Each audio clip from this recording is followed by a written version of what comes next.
In this video, I will be unboxing the iPhone 16 Pro. First impressions, it looks pretty good. I've actually already opened it from the box. I have not turned it on or anything yet.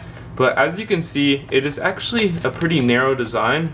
But honestly, it's a little bit heavier than I would have expected. Honestly, the cameras look pretty nice. They're pretty small, not taking up much space. And we actually have an action button, a new camera action button right here on the side of the phone, a power button, and we have the plus and minus volume, and of course the notifications, or you could say action button. So it does come with an action button, and it does come with a charger in the box right here.